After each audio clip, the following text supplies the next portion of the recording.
Om Mantranam Jivabhuta Tuya Smrita Shakti Rupaya Tatahina Vararohe Nishfalaha Sharda Bravat Om Shantihi Shantihi Shantihi. She whom the seers know and remember through the ages as the imperishable Shakti is the meaning in all the slokas and the sutras of the revealed scriptures.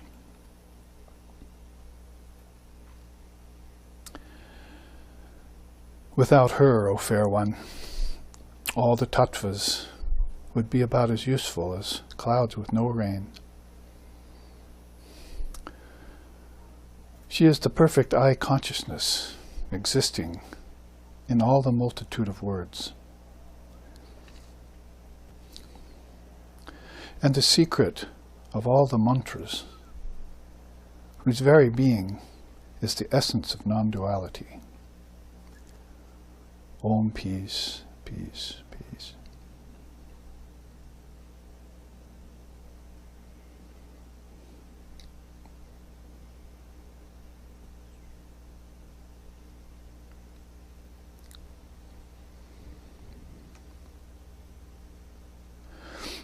Om yo brahmanan vidadati purvam yo vai vidamscha prahinohi tasmai tanha deva atmaburi prakasha momokshurvai sharnamaham prapadye. Om shantihi shantihi shantihi. That one formless being, out of which sprang the divine Trinity at the beginning of a cosmic cycle, and who granted the Vedas unto Lord Brahma, who is the eternal bridge to immortality, who is partless, formless, actionless and divine, who resembles fire that has consumed all its fuel.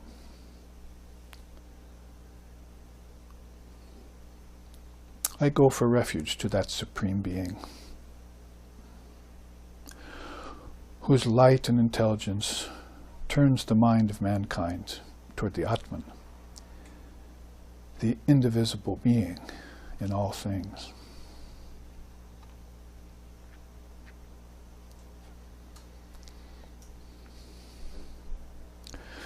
Om Sahana, Om Sahana Vavatu Sahanau Bhunaktu Sahaviryam Karvavahai Tejasvi Navaditamastu Ma Vidvishovahai. Om Shantihi Shantihi Shantihi. May Brahman, divine reality, protect us. May Brahman sustain us. May Brahman illumine our thinking process.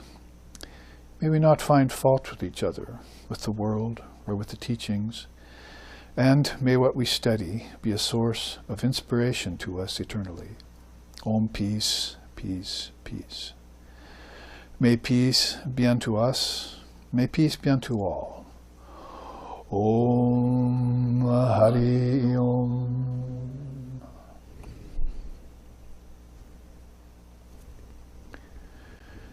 It is Sunday afternoon, and as usual with SRV associations here in Hawaii, on the Big Island of Hawaii, we meet for a 3-hour session of Dharma teachings.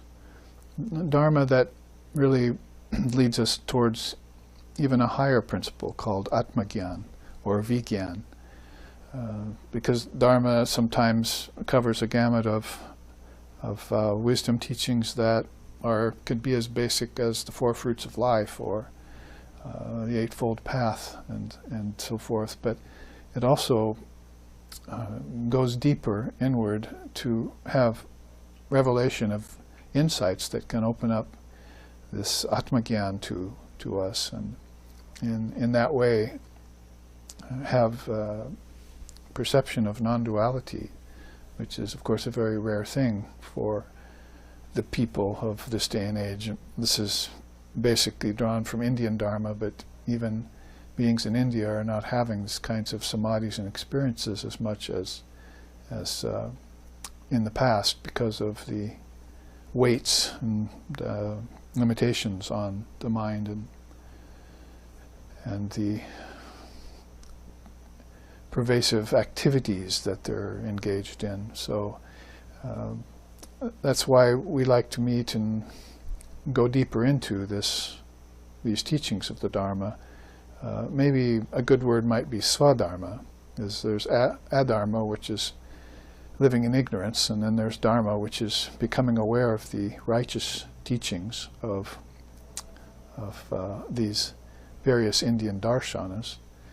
And then there's swadharma, which is finding your destined or predestined path. Again, one of the deeper teachings would be that before you took a body on earth, you would have set this up for yourself. The kinds of teachers you met that would encourage you and take you deeper, and the ends and means that you come upon based upon your desires for enlightenment would come to you in this present lifetime and egg you on, as it were. Follow the string of your yoga, as Sri Krishna puts it in the Bhagavad Gita. And so then this swifter involution back to a divine source can be had, rather than a continual evolution outward with no other trajectory, or a looking backwards in time to imagine that you were once an animal or something. These kinds of ideas, of course, are fantastic and superstitious, whether they come clothed in science or fundamentalist religion. The Vedantas, the Buddhist, the informed Sufi, the beings who are always, either through the paths of intense devotion or refined intelligence, are looking for answers to the problems of why the soul can't live in a state of oneness with its true nature, even here on earth, even inside the physical body, because there are words for that, like Bodhisattva in Buddhism and Jivan Mukta in Hinduism and Vedanta. So they're not really looking for answers to the problems of the world, because there are no answers for those. They'll, as you've seen, for hundreds and thousands of years, and probably as many lifetimes as you've ventured outward into this planet, into the physical body, you've seen how problems are just exacerbated and continue, even on a grand scale, like war and peace trading off with each other, happiness and sorrow, and health and disease, and virtue and vice, and the rise of religion and the fall of religion. All of these things on a continual cycle, which is one of the great teachings of the Buddha, was to make us realize that there are cycles going on. I just actually chanted about one at the beginning of class when I said that formless being out of whom sprang the Trinity. You see, Brahma, Vishnu, and Shiva. They came out as projections from this great consciousness. So even the greatest of gods are taking on a form in some deep place of consciousness. And all of that is then trickling down, all the way down to the five elements in the waking state here on the world. And there are a lot of different ways in which to explain that in India. Samkhya and Yoga and Vedanta and Buddhism, Jainism, Tantra. They all have a version. Did I say a version? I meant a version. They all have a version of how this process, which you might want to term cosmology, coming from the inner to the outer, takes place for the human being. But as I was just saying, if all you have to do is, the only recourse you have is to look back in time, and you don't see that time is a circle or a cycle that hooks up with itself, every 4,320,000,000 years, let's say. Or all you have to do is look up into physical space where there's nothing but planets and a few elements. Then you really don't have this great nadi opening up inside of you, this great channel that pierces through all veils and beholds the great light, which is that formless essence that we just chanted about, out of which sprang the Trinity, out of which sprang the worlds, and so forth. So having a glimpse of that light is called enlightenment, or at least it's a great boon towards gaining Jivan Mukta or Bodhisattva for all time, so you don't have to cycle anymore. Recycle, even. We talk a lot about the problems of Earth. Well, you're talking about recycle of plastics and tin, which they're not taking anymore here on our island. They're only taking cardboard and other things. So that's a recycle problem here.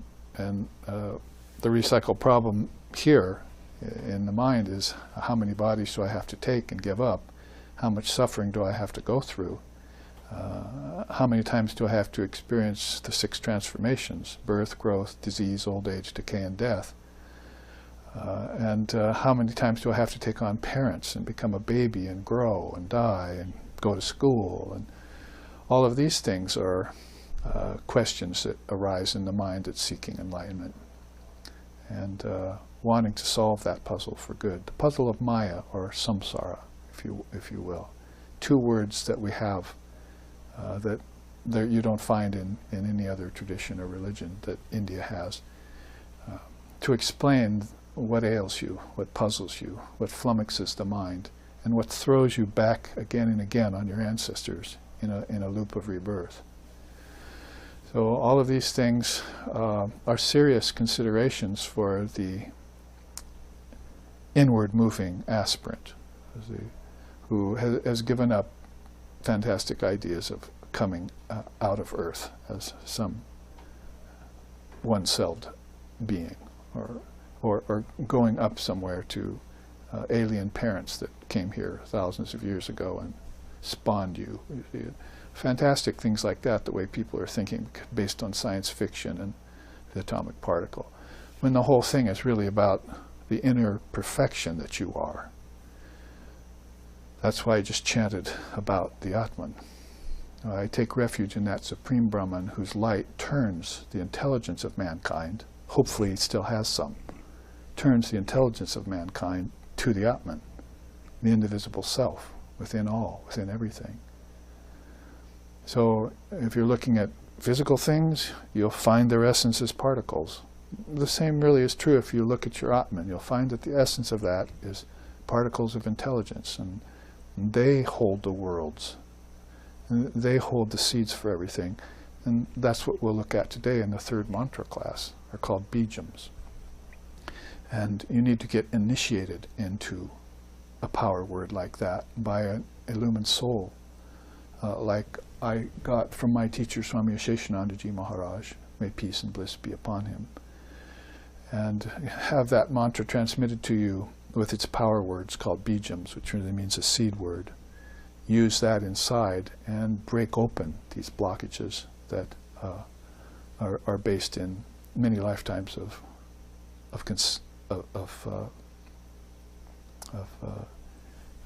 conditioning, many lifetimes of wrong or mixed thinking. Samskaras, again, no word for it in English. Samskaras is a mental impression that's been formed back in your subconscious mind because of living many lifetimes in a certain mode. Like a camel eating thorny bushes will come back as a camel eating more thorny bushes. And all beings are following that desire based on a samskara in their brain, in their mind. So all of these things, when you look for a solution for being limited to a form, to being free, if you want to put it that way, an inward ascension that can, as Sri Ramakrishna used to say, turn your mind into a hot air balloon. So the buoyancy, so that your mind is always going up, up. He said, well, most people's minds are like rainwater. You know what's happening there. They're always going to the lowest place. They'll fall to earth, and then they'll look for some divot, like a hoof print in the water in a hoof print in Death Valley. As low as they can get, you see, that's where the water will go. But the minds of beings who are seeking this Atman, or seeking Dharma, or seeking freedom, or seeking enlightenment, or seeking moksha, or mukti, or kaivalya, or sampragyata, or nirvana, or nirvikalpa, or satori, names in different traditions,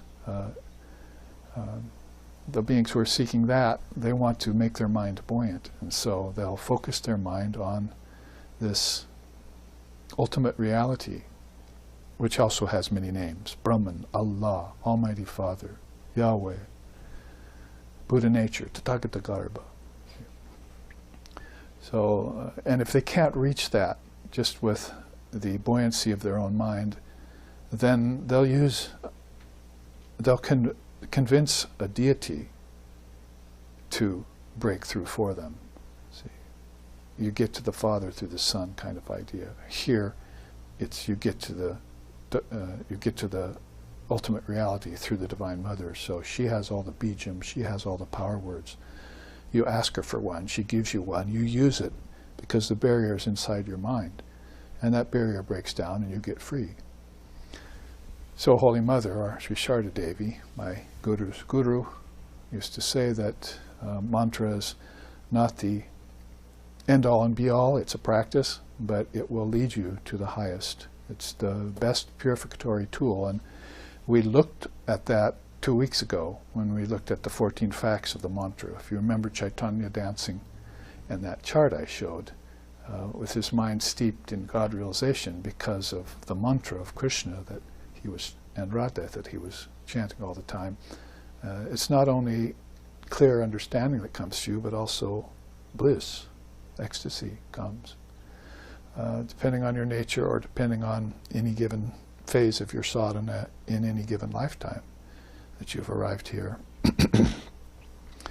So the problem of rebirth then is one of the things that you could bring up as grounds for inspection, and then when you've inspected it well enough, you say, well, where's the tool, to penetrate through this? Where's the sword of discrimination that I can cut through this?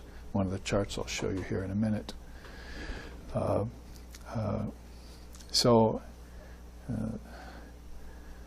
This all has to do then with the third class of our series here on mantra that we are concluding this afternoon. And we happen to be just 2 days before Sri Ramakrishna's birthday and just 2 days after Shivaratri. So falling right in the middle of these two great holy days with these two great deities, Shiva and Sri Ramakrishna, the Kali avatar, we're in a good space, good time, and a good place to finish up or complete whatever teachings can be given in 9 hours. So you've had 6 hours of many teachings from many different directions. Remember the 4 phases that when you're given the mantra that it goes through: Vaikari, Madhyama, Pashanti, and Para. If you can think back and remember and envision that, and what happens in each of those phases, because we then took a chart of how 21 points of mantra practice last week and how they go, what happens inside of those 4 phases. So this is a very well figured out system. It's ancient. Mantra, where can you look? Even in so-called westernized versions of Eastern religion, like Christianity and so forth, that will be devoid of the mantra.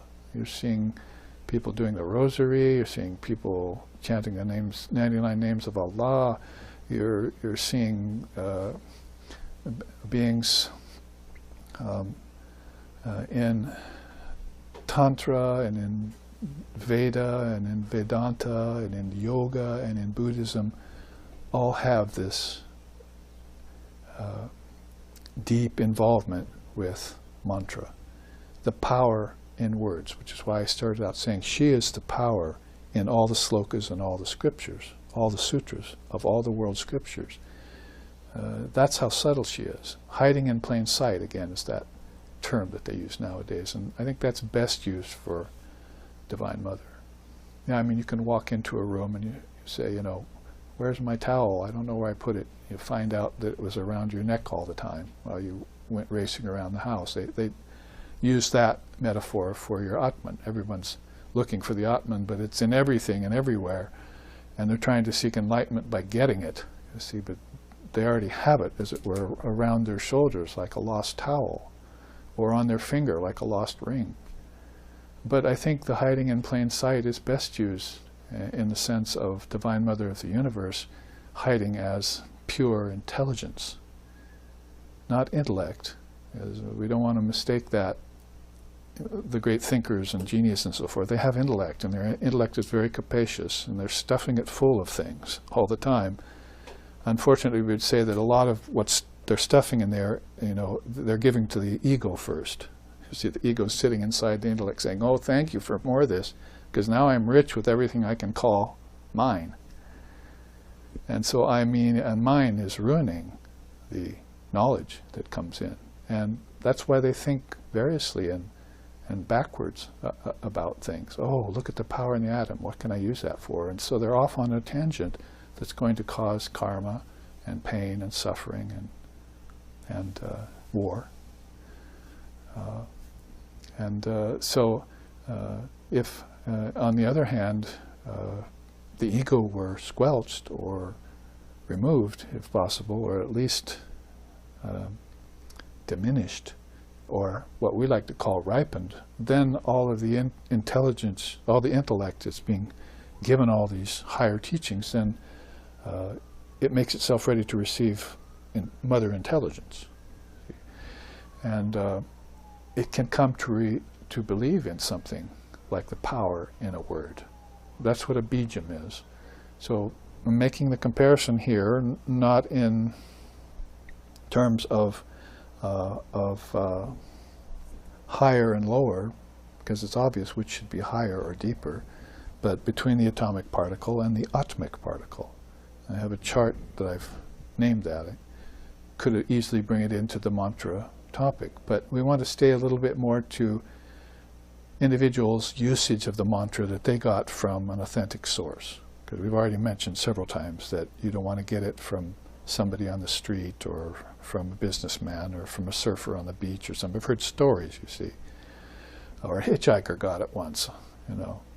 But you want to go to a being who's used it, maybe for lifetimes, and has gotten it from a lineage that has used it and has gotten personal realization from the usage of this.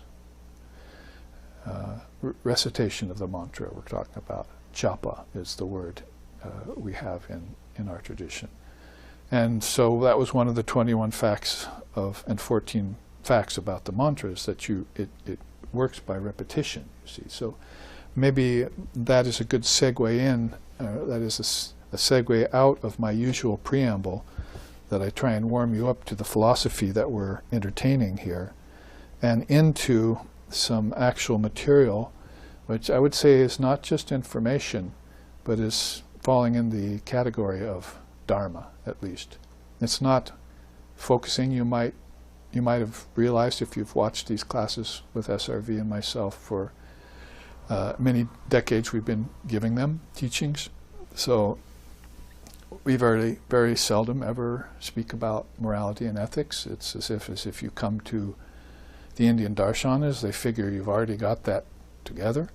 I got a message from somebody who's a Roman Catholic recently who said, yeah, I've studied the yamas and niyamas of yoga now. They make sense to me because they look a lot like the 10 Commandments. So 5 yamas, 5 niyamas. There are 10. And so you're looking at the old Abrahamic way, you know, back to Judaism and so forth with the 10 Commandments. And I said, yes, they are quite a lot similar to that. But the way they have been looked at in India is different. That thou shalt not kill was a moral thing, And of course, people should have the intelligence to know they shouldn't do that. Probably even to forests and animals and so forth. There's a lot of that which is going on, but particularly to human beings and committing violence. But in India, the idea of ahimsa is that the soul is birthless and deathless so that it cannot be killed. Krishna says so boldly in the Bhagavad Gita in the second chapter. He says, those who think they're being killed and those who think they're doing the killing, neither of those two know the truth, that the Atman is indestructible. Fire cannot burn it, water cannot drown it, a spear cannot cleave it, a sword cannot cut it. He goes on with some slokas in the Bhagavad Gita, which is one of the best of all scriptures of the world, undoubtedly, to explain the nature of the indivisible, birthless, deathless, unoriginated Atman, or soul.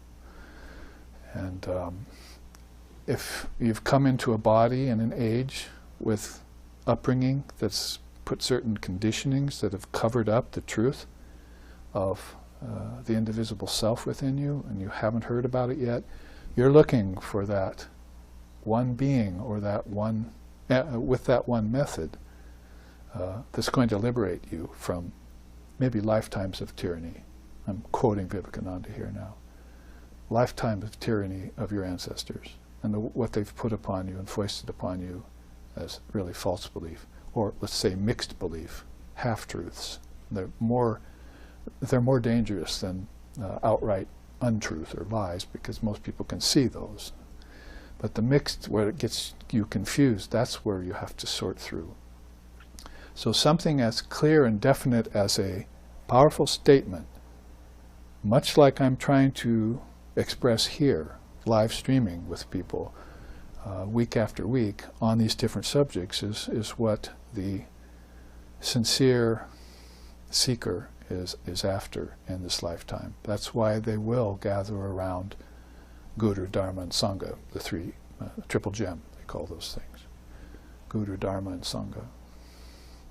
The teacher, the teachings, and the group that is gathering around to hear those in this lifetime. Maybe have heard them before in other lifetimes. Maybe we'll hear them for days and weeks and months and years in this lifetime, but it'll click one day, and that great insight will come forth. And I'd say that was one way people talk about scrutiny. See, how do I scrutinize my mind and my thoughts?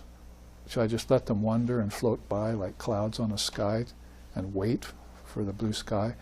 Well, I could, follow this way of Vivekagyan or Atmagyan or Dharma, Swadharma we're talking, and scrutinize my thinking and its process. And when I have an insight, maybe to get insights, I would ask, what is the nature or content of an insight?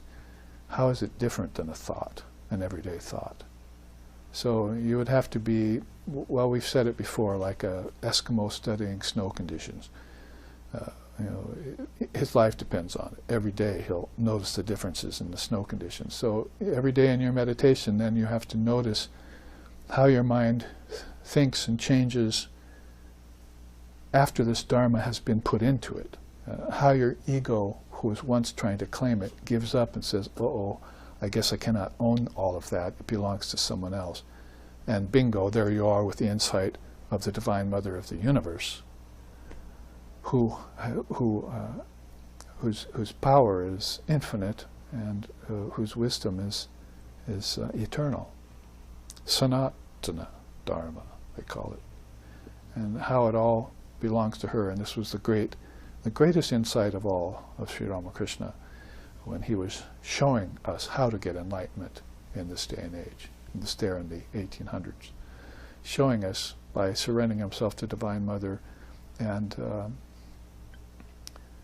revealing the power of mantras. And because Sri Sharda Devi, my teacher's teacher, said he taught me all the mantras when he was alive and how they connect to all the gods and goddesses, deities. So she would need to know that, because the Hindus, not only just in her time, but for generations, were proceeding by mantra. That was like one of the main practices. I mean, here in America, we have a once-a-week church going maybe, and some prayers at meals, you know, and that's going to suffice somehow for a good moral life, we hope. See, but the mantra in India has been forever, and there are many gods and goddesses they know about, and there are many different kinds of mantras, and your family has been, talk about conditionings that aren't unfavorable. Your family has been raised in a certain tradition, inside of the great tradition, has been reciting this mantra and being passed on to them by father to son, mother to daughter, and so forth, through family gurus. And this has been the tradition. We don't understand this when all of a sudden we see a guru come here who has a mantra to give, and we go and well, who do you like? And we say, who else? You know, so the only thing we know is Jesus. And where's the mantra to Jesus other than in Catholicism? So there are many, many different kinds of beings who proceed inwardly with these powerful mantras. And if you have a teacher like Sri Sharda Devi, Holy Mother, a great Matri avatar, she was called, a Divine Mother avatar, then she'll know these mantras and be able to give them to any person from any family in any lineage that comes her way, whether they worshipped Shiva all their life, or Krishna all their life, or Ganesha all their life, or Surya all their life, or Shakti, the Divine Mother. There are many Shaktas in India. So those are pretty much the 5 main paths, you know, coming out of the one path. This is a new mudra I made up for that, you see. On the one path there's 5, you see, so you pick one, then the other 5 get behind it, you see. So you pick one tradition, it's not like the others go away. Oh, I think I'll worship Divine Mother, so that puts Shiva and Vishnu and Ganesha somewhere out of the picture. No, they get behind you. You're a mother devotee now, and you get a mother mantra, and that's supposed to be the most powerful mantra of all. Maybe you'll see that as we look at some of these teachings. Let's start with Kamakala, or Shakti mantra, since that's been led into and segueing very well right now. You see there some of these words. Basically can define it just by saying the natural or spontaneous or indivisible unity of Shiva and Shakti. Shiva and Shakti is the male and female principle. In this week, last week alone, I've had 3 couples write to me for instructions on Shiva and Shakti.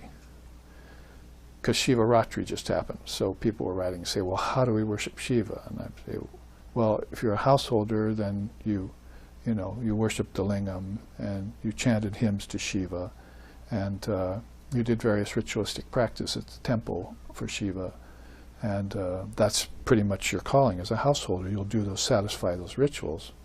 And they were saying, yes, but we want something more, we want something more. See? So I'm saying, well, basically, do you have a lot of time away from children and money to worship Shiva and merge with him in formlessness? Can you do that for me? Because if you can, then I can give you some instructions for it.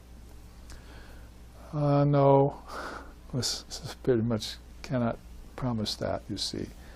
But we have heard about the relationship between Shiva and Shakti, which is a tantric thing, you see. Can you give us instructions about that? And I say, well, not if you're thousands of miles away. I really can't. It needs to be exemplified by a living divine couple, and or maybe somebody, you might want to read the Gospel of Sri Ramakrishna, because you'll find the essence of Tantra there, and you'll find the greatest Kundalini Yoga master there in Sri Ramakrishna himself. And these are paths that have to do with raising Shiva, raising Shakti to Shiva, or if you want to put it in Kundalini speak, raising this coiled up power of Shakti that's in everyone and everything, alluring her with something like, say, a mantra, so that when she hears it, she'll awaken inside of you. And let's say right away that it's not physical, the chakras are not physical points inside of a physical body. That's just a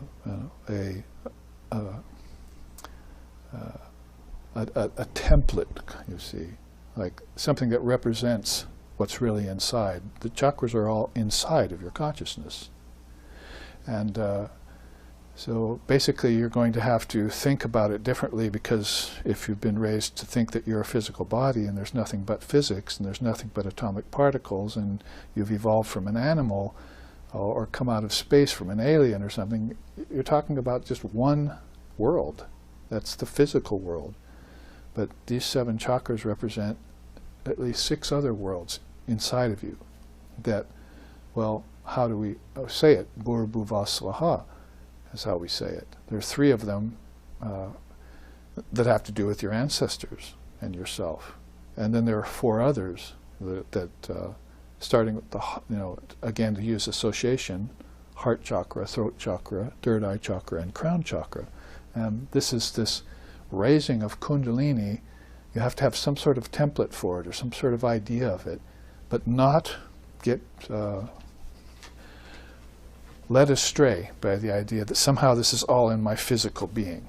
This is a purely spiritual principle, and you're going to have to go inside to find it and follow it even deeper, and that's what meditation is really about. Leaving your body behind, because you do it every night in deep sleep, and the enlightened souls do it in samadhi, and they can do it consciously. People are doing it unconsciously in deep sleep and coming back to form. So it's there whether you like it or not. Whether you think of it as reality or not, there's a formless part to you. And it's actually very peaceful. And if you experience it, have that insight I was talking about, and you experience it as formlessness, like on a good meditation day, then you will have some sort of idea of the peace that passes all understanding, as Jesus used to say. You'll have some sort of idea of how to get beyond form and how it's okay to do that, you see, like Zen does, and Vedanta and so forth, Nirvikalpa, Advaita Vedanta. So all of this is bubbling up right now in this class out of just the mention of Shiva and Shakti. So Kamakala. See, so basically this chart needs to be read from the bottom up.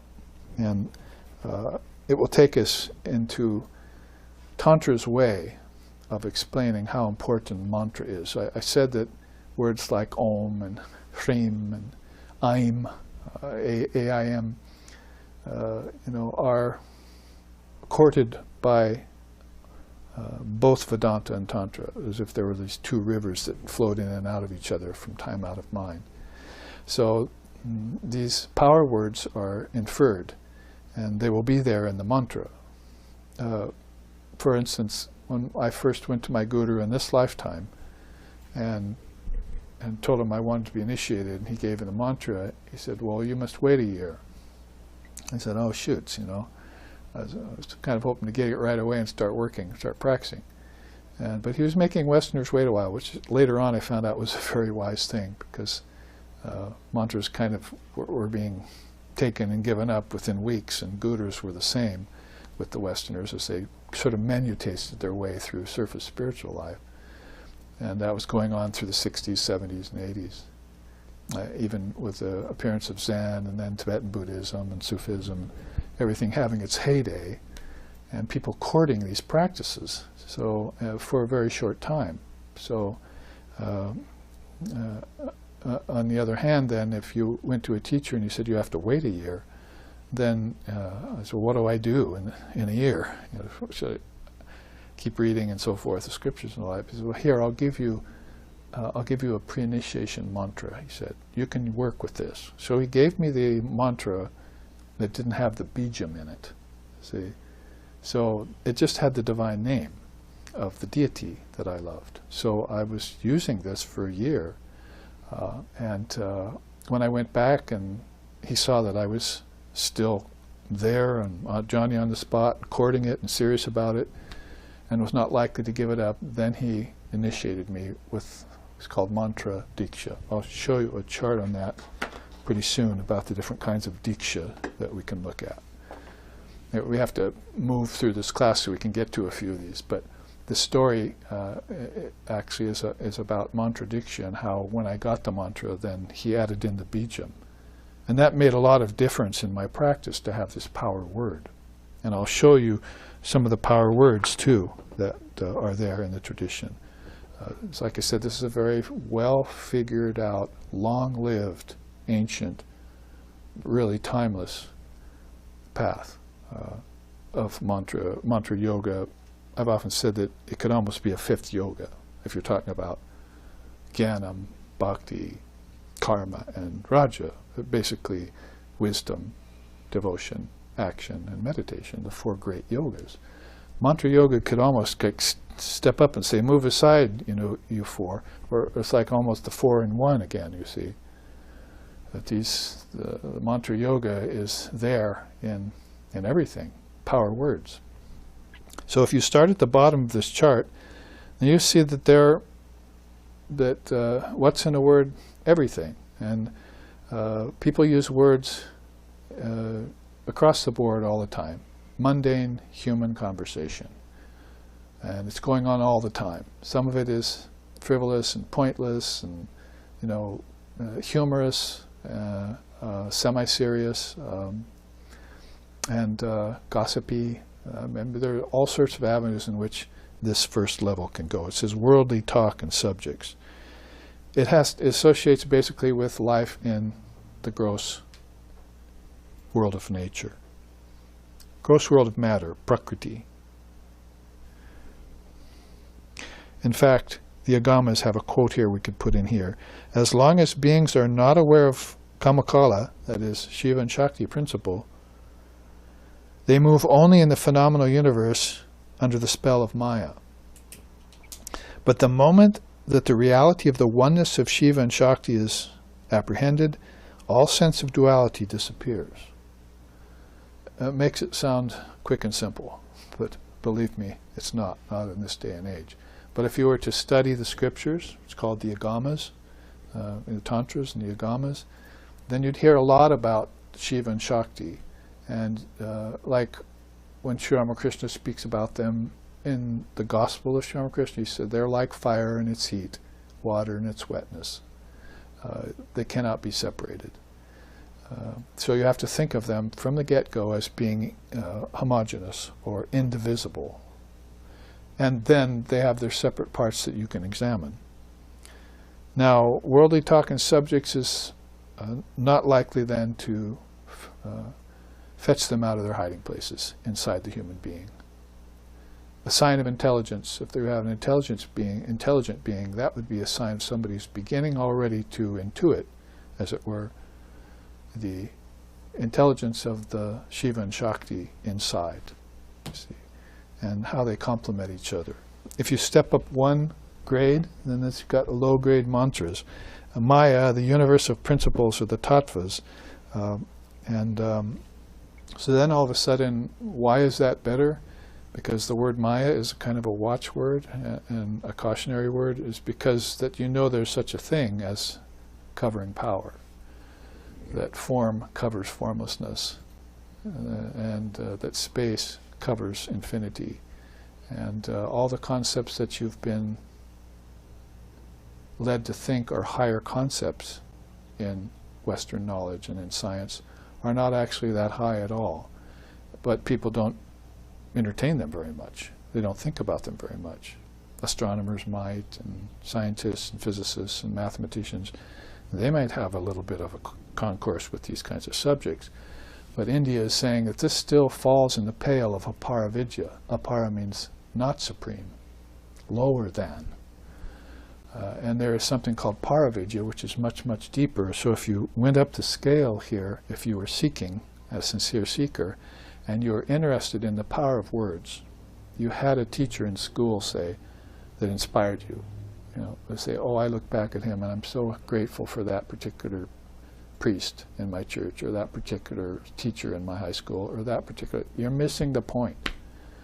The point is that your intellect got perked by hearing the words of those people. You forgot that she's in the word, not in the person.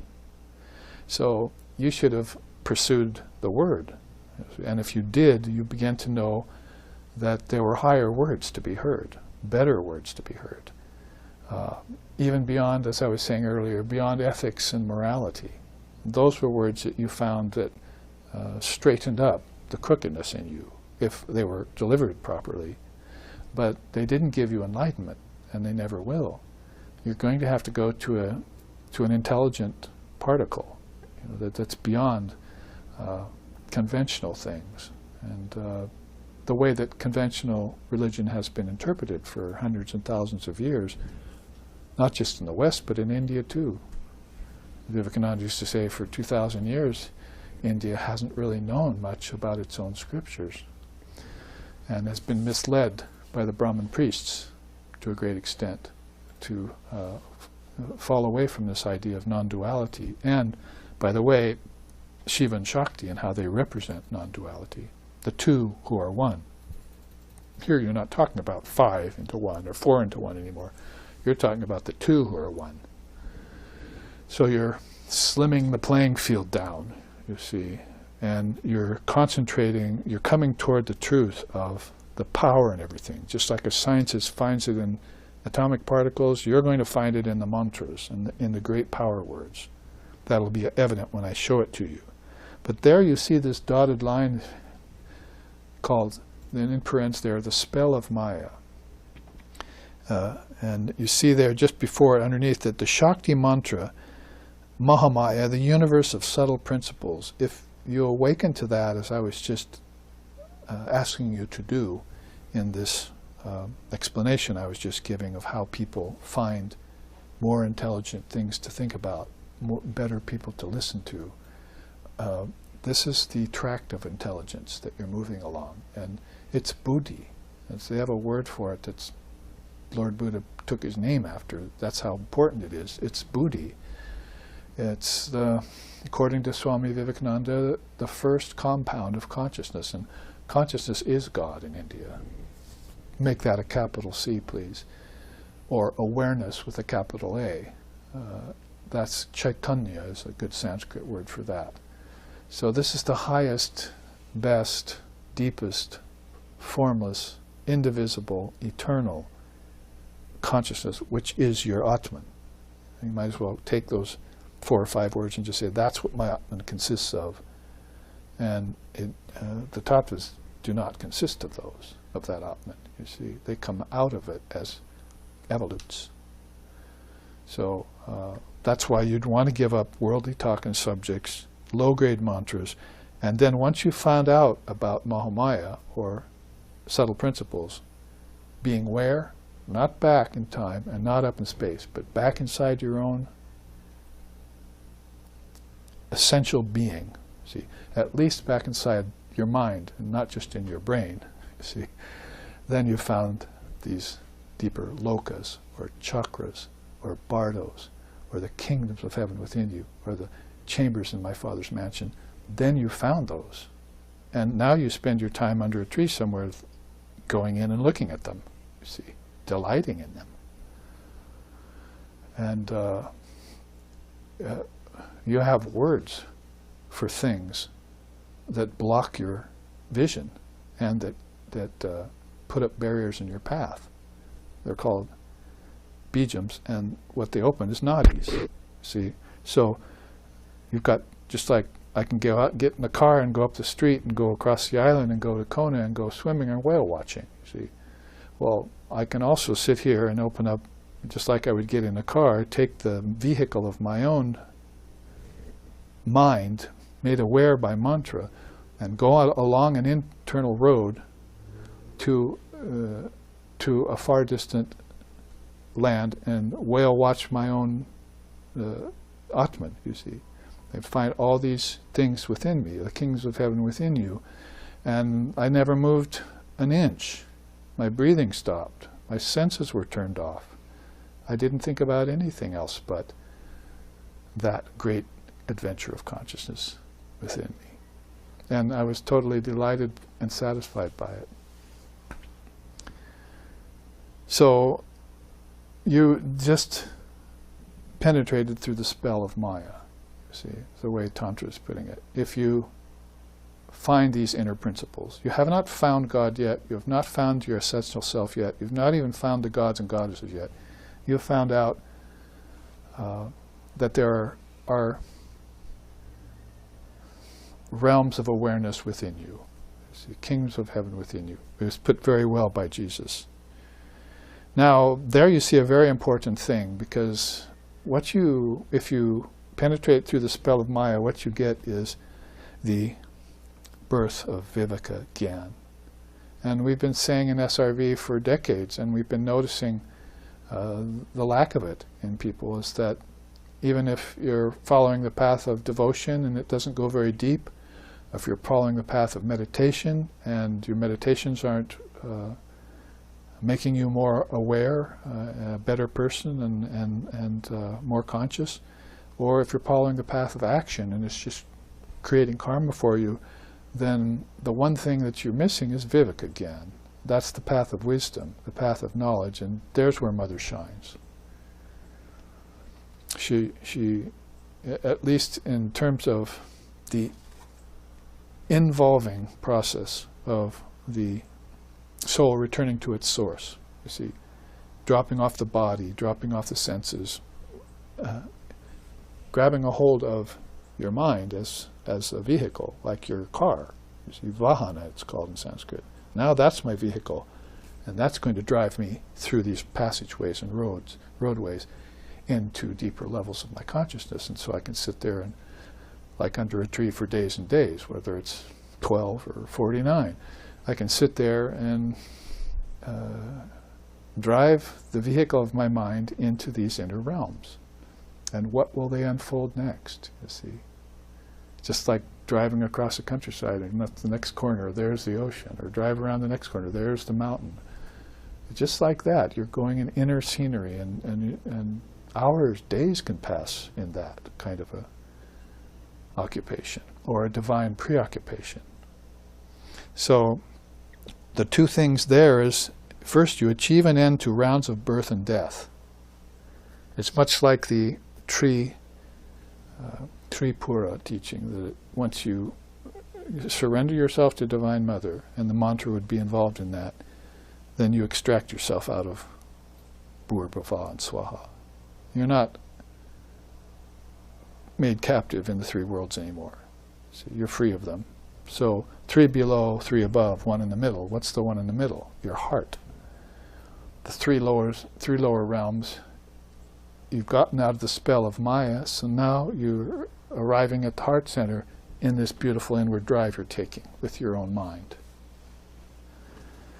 So one of the things about that you might not even realize for a while is that you're not forced to go back to earth again. See, I talk about people dying in their sleep. Well, some of those beings dying in their sleep, they realized that death was a joke, that the soul was never born, so it can't die. So what they did was just throw the sandbags out of the hot air balloon of their mind, and they went away from the body and the earth. And they didn't go up, and they didn't go back. They went in. I don't know how many times I have to stress that, because I just got an email today about a person who just cannot understand that. They've been conditioned for so long about this idea of once having been, a paramecium, or having to evolve through billions of years to get to where you are now, or something up in space, that's causing you to look up instead of inward, where your essence is, inward, your true self, your Atman. It's even beyond outer and inner. But we have to use some words in English that have a little power, don't we? Until we understand what Om or Shrim or Shring or Aim mean when the mind hears them and uses them in a mantra attached to a great being like Shiva. Om Namah Shivaya, for instance. So you will snap the chains of birth and death. It's a great song to Sri Ramakrishna that Swami Vivekananda wrote. You'll snap the chains of birth and death, and you will realize that you're not earthbound anymore, unless you prefer to or want to be. If you want to go back, that's a Jivan Mukta or a Bodhisattva. The second thing you'll realize is ability to distinguish between chit and achit. You see, between thought or lower thought and no thought at all, if you will. See, so there you see the next dotted line. It's the realm of Mahamaya, And the Shakti mantra penetrates that for you. So before we leave this birth of Vivek again, and before our break at the half, I want to switch charts. We'll come back to this and show you the great sword of discrimination, because this Vivek again needs some defining and some meaning. And this is all drawn out of the great Shankara's Viveka Chudamani and some of the slokas there. You see, if you want to find the source, look in that great scripture, Viveka Chudamani, the crest jewel of discriminative wisdom. Viveka, also Swami Vivekananda took that name because he knew how important it was. So the slokas 147 through in 148, pretty much there it is, this great sword of discrimination, through which you can cut away blockages in the path.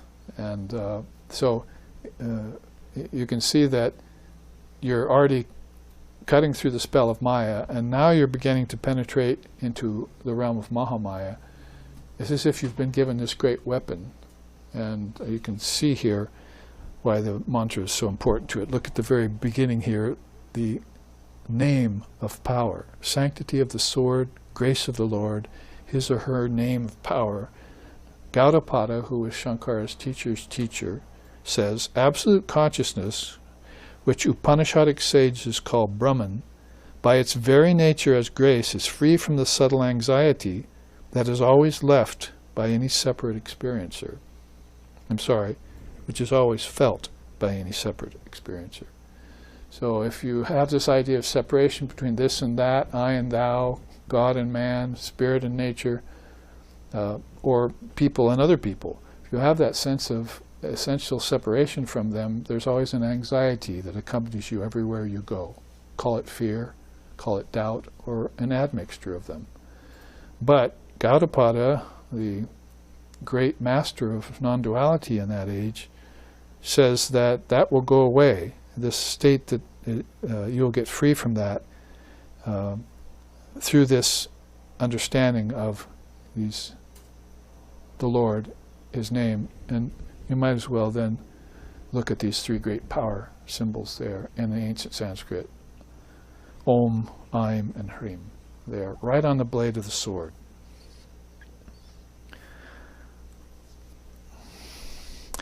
And we could go straight across the board to the edge of the sword.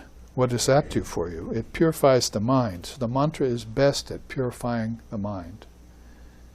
Here we have in the West words, mind, subconscious mind, and unconscious mind. And but the idea in yoga psychology, not just Western psychology aside now, but yoga psychology, is that you can take this purificatory tool given to you by the sort of discrimination that is entirely akin to or the same with these power bijams, like the edge of the sword. And you can, as Lord Patanjali says here, past impressions create for the aspirant an assumed reality, such as the physical and mental illness, until a force of new impressions from samadhi burn these out. So you're beginning to have higher thoughts come to you, as I was saying earlier, by the usage of this mantra, and it's burning away these impediments and giving you a hint at your own true nature, which is samadhi. He goes on to say, through purificatory practices such as japa, that's the recitation of the mantra on your beads, or on your hand even, the seeker ceases to react to physical illness and becomes impervious to depression and the emotional states it causes. Let's see if we can find a person in your life who's like that. See? And then you should go ask them, how do you hold that standard? How is it that you came to be like that? See? That you're not depressed anymore, you don't have doubts anymore, and you're not bored anymore. See? I mean, how is it that a person can see through this world and give it up, but be the opposite of bored? See? You think that, oh, there's nothing to do now but sit here.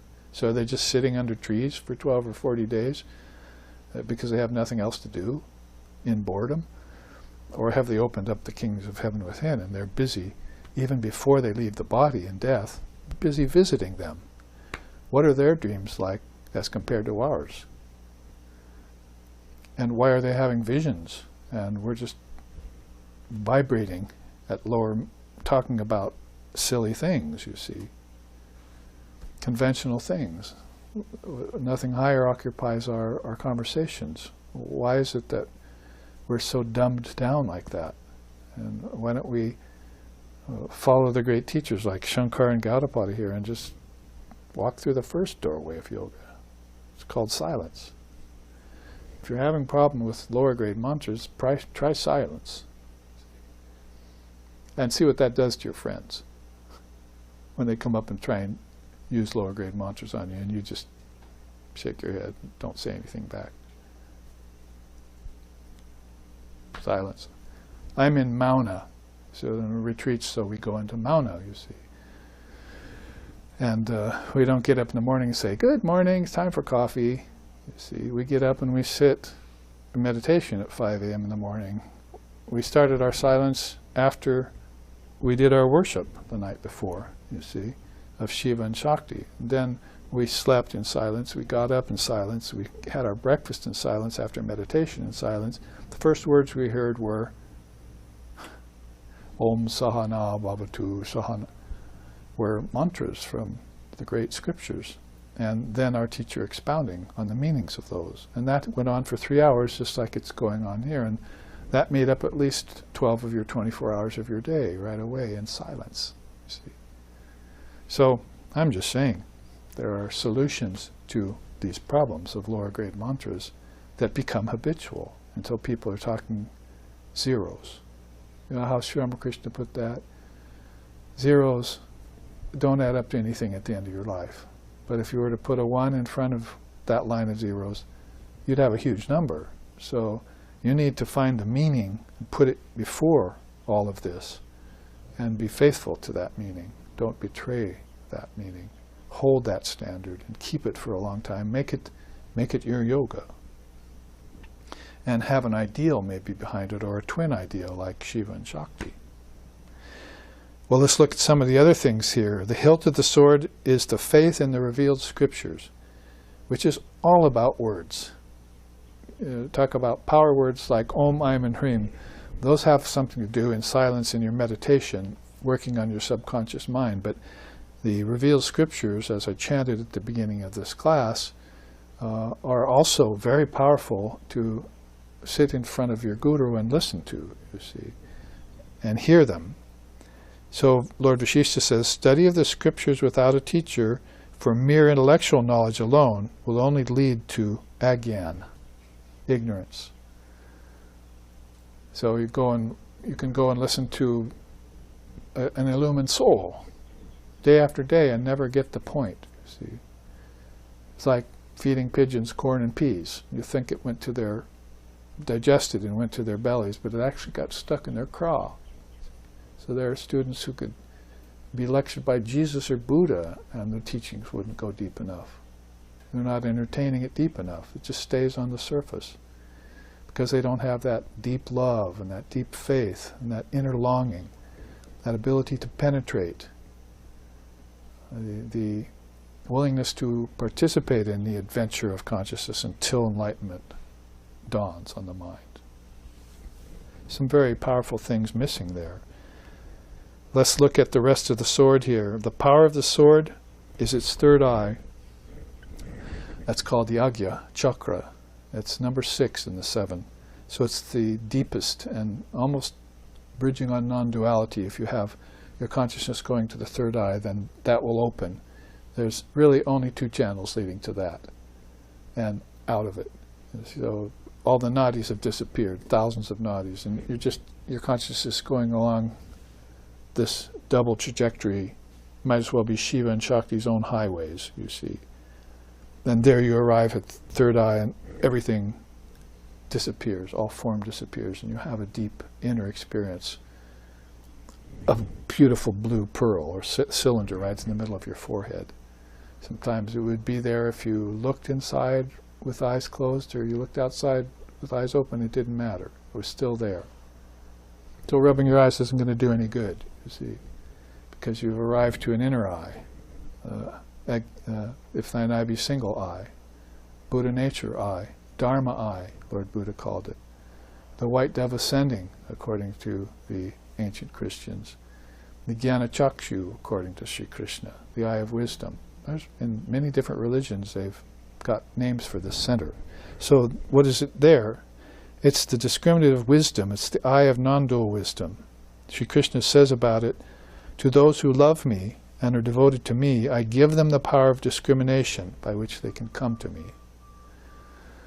So again, it's going to go a lot smoother for you if you love the Lord and the Mother of the Universe, if you found out about them and you idealize them and you worship them. No matter what your yoga might be, bhakti or jnanam or meditation, find out about them and put them in place, and then see how quick this sword of wisdom gets unsheathed, and you can cut through all obstacles and all barriers. The upper right hand there is, what's the effect of the sword? Realization of truth. Kapila, the Muni Kapila, who was the founder of Samkhya yoga at the time, he says, with the full expansion of knowledge arising from the elimination of all attachments and the transcendence of dualities, the self abandons all identification with Prakriti, that's nature, and knows itself as the reality.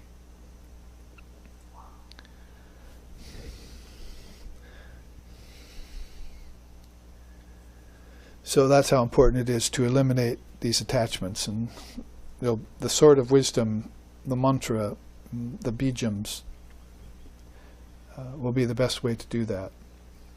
This is the great purificatory tool of mantra that,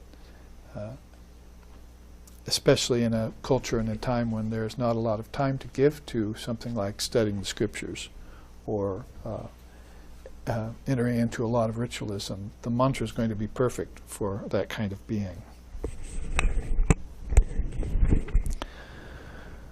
Now, there's only one other entry here on this chart. That's the blade of the sword. We're assigning that swadharmic duty. Lord Buddha says, and this is a very beautiful paragraph here, a well-informed view, knowledge of the non-dual nature of existence, a well-intentioned resolve, mature initiation, goodwill towards all beings, and the desire not to harm them, non-caustic speech, refraining from lying, gossip, and slander, like these lower grade mantras,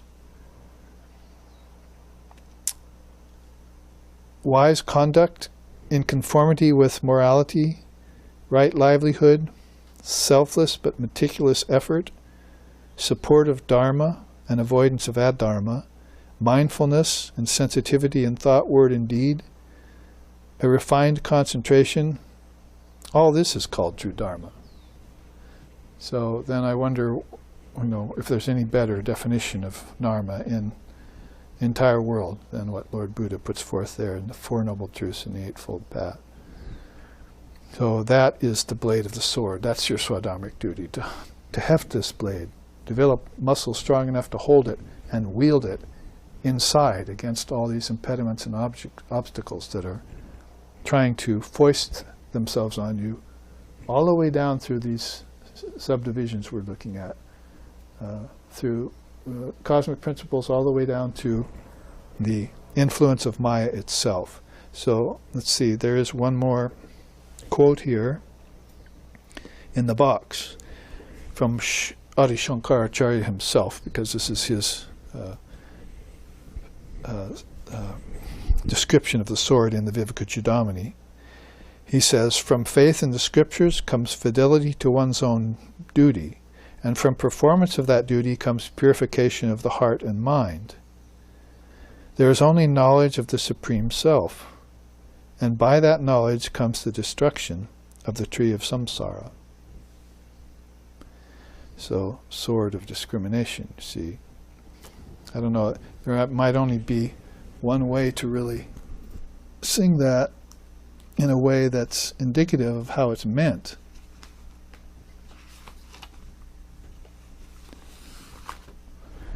That is, it's a very somber subject, but it has a very sweet treatment sometimes. Eshete nutana manas dek bijori ai chale. Esheche nutana manas dek bijori ai chale. Tar viveka vairagya juli. Viveka vairagya juli. Dui kante sada jule. Tar viveka vairagya juli. Viveka vairagya juli. Dui kante sada jule. Esheche nutana manas dek bijori ai chale.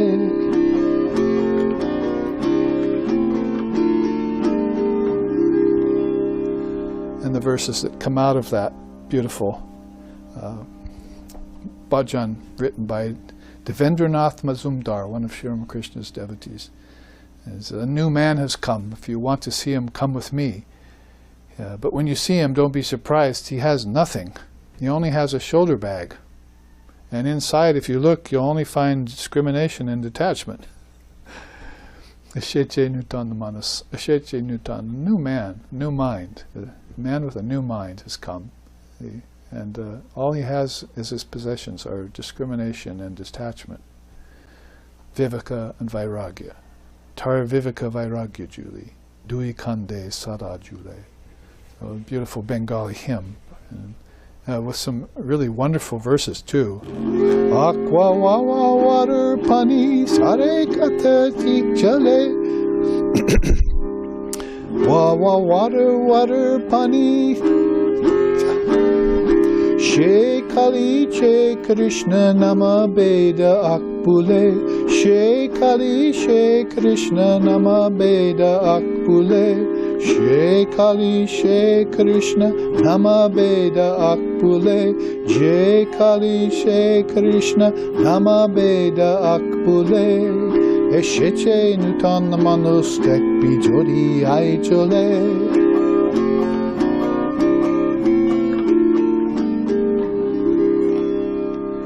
He goes on singing, aqua, water, pani, vadi, these are all different names for water. And he says, water is called by various names. Similarly, Allah, God, Jesus, Moses, and Kali are all different names for the same reality. So he has these very wonderful ways. And so that's a kind of very simple but profound power of discrimination, viveka, inside of Sri Ramakrishna and beings who have pursued divine reality through the repetition of God's name connected to the power bijams. In order to understand that further, and before our break, let's go back to our chart here, which we took just momentary departure from to explain this birth of viveka again in people. You might say could be the one thing that the gurus who are really authentic teachers are looking for when they teach. Say, you know, did what I say strike a spark there? Is that person awakened yet? See, did they get the fire of yoga? Are they on fire yet? See, or are they just coming back again to get more corn and peas for their craw? You see. So if that viveka gyan gets kindled in them, and then this sword is about ready to be unsheathed. And I can give them a mantra to help them. You see, that's perfectly in keeping with their practice, sadhana it's called right now. So they're looking for this birth of viveka gyan. The next entry, as we move up towards this awareness of Shiva and Shakti as Kamakala, this is the next dotted red line. These are like levels of this that we're talking about.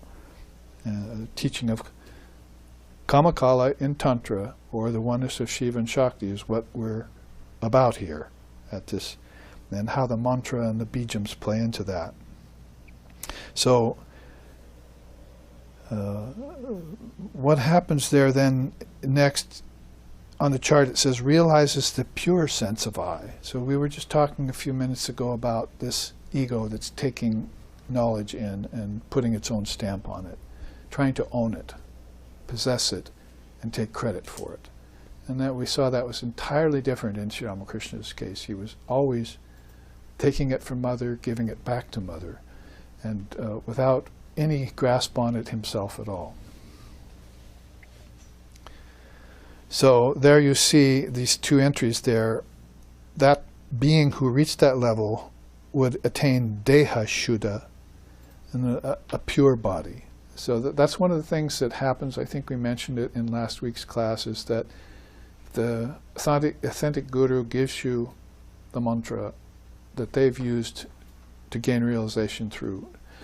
No matter what level of realization they might have attained there, then they're giving you something that's going to purify your body. What that really means is not that, you know, something like washing your body all the time, or, you know, keeping it away from dirt and so forth. But the pure body, the Deha Shuddha, means that now you're fit for going into the company of other beings of God, lovers of God, beings who love God. And that could be in any religious format or congregation. You just feel naturally at home with those who are seeking the highest reality. And so that's the meaning more behind Deha Shuddha. You get a pure body. The mantra gives you that. I've even heard the instruction myself from my teacher, whereas if you do the mantra on your fingers, which you're told to do, then an energy will actually go up your arm and into your body, into your heart and so forth, and make certain unseen and unknown transformations inside of your physical form, your physical activities in life, which then give you this pure body, Deha Shuddha. So they've noted this in Tantra, that it's a very, it's a stage, you know, that happens. And then next, contacts higher tattvas, such as Ishvara. And this is almost preaching to the choir in a sense, or saying the obvious, because when you took the mantra, you had the name of God with the power bijams, right? Which should be obvious here. So the grace of the Lord is upon you through your teacher. They say that Brahma, Vishnu, and Shiva have already given you their grace. So that's Ishvara, Brahma, Vishnu, and Shiva. So by saying the name of your mantra, which is, you know, could be aligned with Shiva, or in this case Ramakrishna here, Kali, Durga, Ganesha, and so forth, by saying that mantra and watering that with the tears of your own devotion, they say, and accompany it with that power bijam, which we'll look at after the break in the next charts, then that's going to bring about this ability to actually contact higher tattvas. In Shaivism, there are 12 higher tantras beyond the 24 cosmic principles of Lord Kapila. You see where we saw one of his quotes here. So he's talking about the 24 cosmic principles, but there are 12 higher tattvas, or spandas they're called in Shaivism, which are vibratory spheres which get very, very refined. Ishvara is one of those. So Shaivism provided that higher spanda teaching for us. We could actually segue to that chart from here and it would work perfectly. So basically here you have an ability to contact or have a vision of or have communion with, the word in Sanskrit is darshan, with your chosen ideal. Ishvara means your chosen ideal, or ishtam. And of course, if that's there, then you'll know Shiva and Shakti are one. If you see the male pigeon, then the female pigeon is somewhere around, Sri Ramakrishna said. And if you see the female pigeon, then you'll know the male pigeon isn't far away. So you know, when you're having this vision or this contact inside, this sweet contact with Ishvara, you'll know that Ishvari is there too. Or vice versa. If you're worshipping Ishvari, the female deity, then the male deity is also there. So this is Kamakala. This is the union of Shiva and Shakti, who appear as two but are actually really one force. And there you see it represented by the trikona, the triangle there.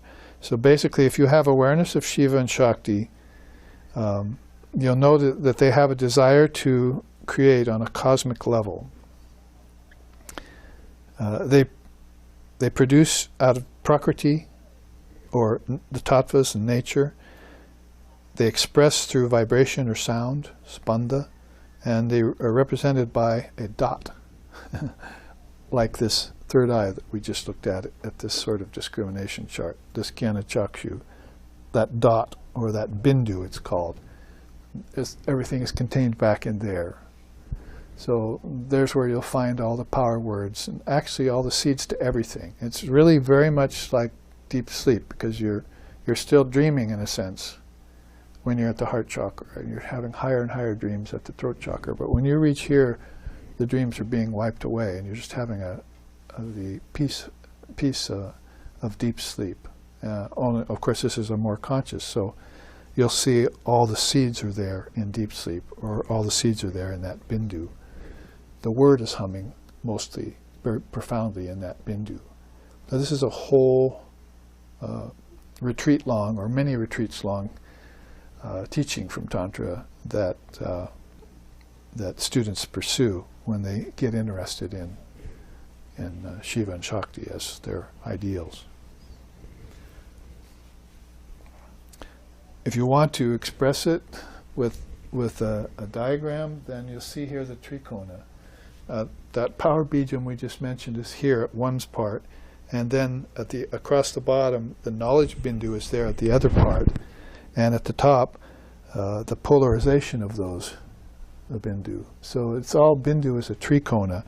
Inside there you see mula trikona, or primal triangle, is the very inception of form, because we need 3 lines to create a form that closes. So you'll have this lot of teachings about the mula trikona, and this is divine form we're talking about. In Tantra, there's beautiful words in Sanskrit that, like vichikirsa or svatantriya. When they think of creating or producing something in form, then it's of a divine nature. Then it's going to be created out of freedom, svatantriya, and it's going to be done so by vichikirsa. It's a pure desire. It's not the desire to just have pleasures by creating worlds like the gods and goddesses below them are doing, or like people are doing here. I think I'll have a family and enjoy family life and so forth. But the very inception of all of that at the most refined form is this vichikirsa, desire to create out of perfection based in freedom. So you don't find that expressed in Vedanta or Buddhism or Samkhya or yoga. You only find it expressed that way in Tantra.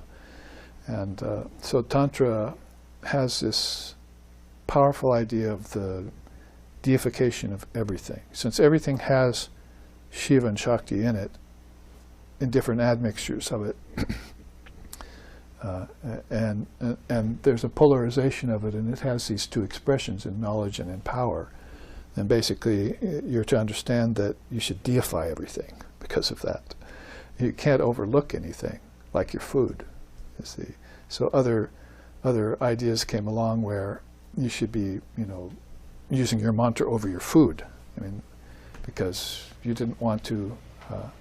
Well, the word is dis. You didn't want to disgrace or disapprove of or distract yourself. Any forms of that dis word are there by not worshiping Shiva and Shakti in everything.